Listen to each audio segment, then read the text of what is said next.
Hi internets! Today we're going to be doing a spring quiche. I'm doing mine for a large group because we're going to have an Easter Sunday potluck. But if you want to do this just for your family, do it in just a regular pie shell or pie crust and just half the ingredients.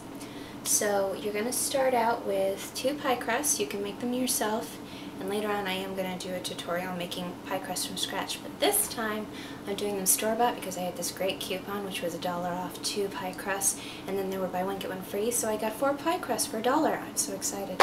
So I'm going to do them from a pre-made pie crust. Then you're going to need 2 of these. You can either use the spring vegetable mix or just the regular Knorr vegetable soup. You want 8 eggs. You want 16 ounces of grated or small cubed Swiss cheese. You want 2 cups of milk, a cup of spinach. You can either chop it. Just remember, a cup of chopped spinach is a lot of spinach. Or you can just buy it or steam it, and you'll find it's a lot easier to manage that way. So let's get started.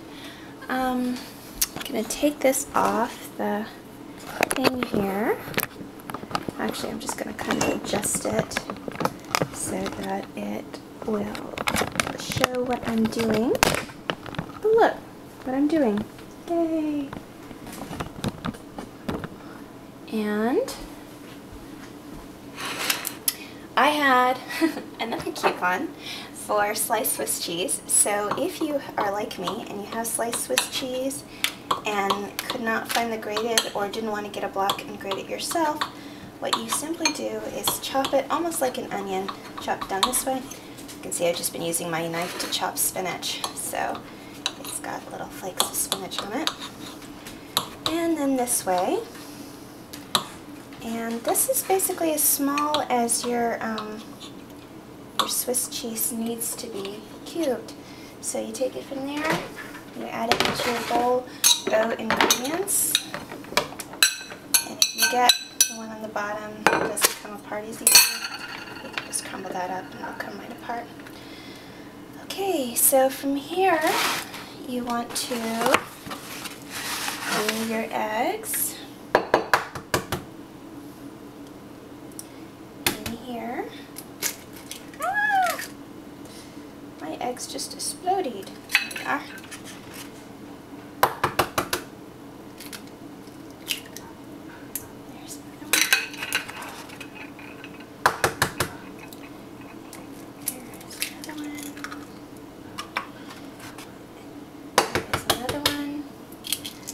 And you want to have your other ingredients standing by so you can assemble this reasonably quick fashion.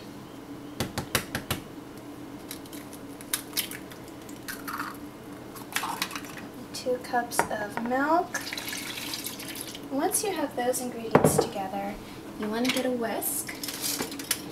And you want to make sure that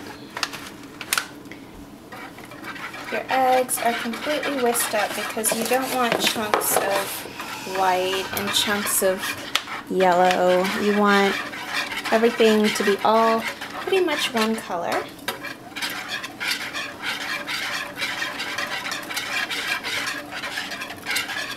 And then once you have it all in one mixture, you are going to add your soup mixes, and this open.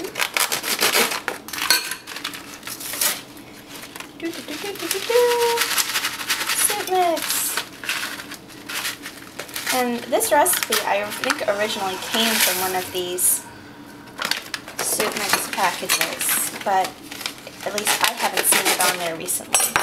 And one thing you can do for an extra option is when you're all done, and it cooks for 50 minutes at 375, and when you are all done and you've cooked it for 40 minutes, you can actually put slices of tomato on top as well, and then allow it to cook as last 10 minutes, and sometimes that adds a little bit more color. But we are not going to do that because nobody in my family except me likes whole tomatoes. So, or any tomatoes and anything but sauce. And then we're going to add our spinach. Again, about a cup of either steamed or chopped spinach. And mix that in there. The great thing about this recipe is it's really easy, but it looks like it's really hard. Like, you bring it and people are like, wow, you did such a great quiche. And you're like, yeah, I know, I'm awesome. And you make sure you use that voice too. Okay, so that's the inside of your quiche. And then, if you're doing the big casserole for several people, here we have it. If you're doing a pie crust from scratch, it's 2 pie crusts worth. And lucky you would already have shaped it while you were making it, so you could just put it in there. But because I am a cheap cow, I'm going to use these pre-made pie crusts and just kind of mold them to the bottom. You don't really have to worry about the sides that much. You're just kind of pressing them in. And this is the part that doesn't really show, so it doesn't really matter. And if you get like gaps, you can just pile up crust there. Really doesn't matter because it's all going to cook together in the oven, and it's a quiche, so no one is going to notice. This is all under the goop, so it doesn't really matter.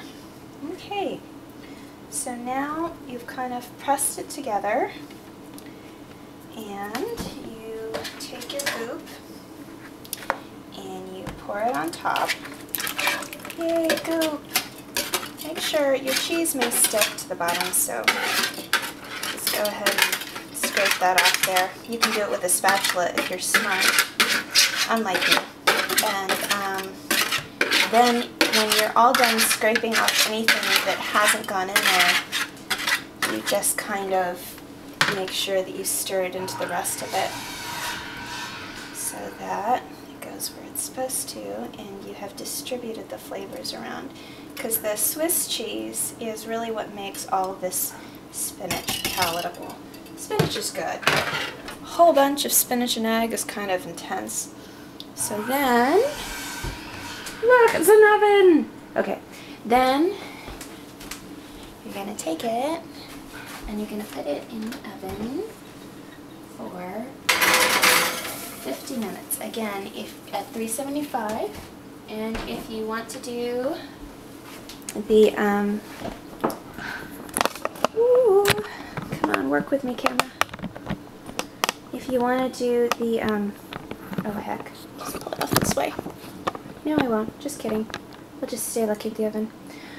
If you want to do the tomatoes, that's 40 minutes in. You're going to slice those and put those on top and let it cook for 10 more minutes. And then your quiche will be ready. And I will be back with you then.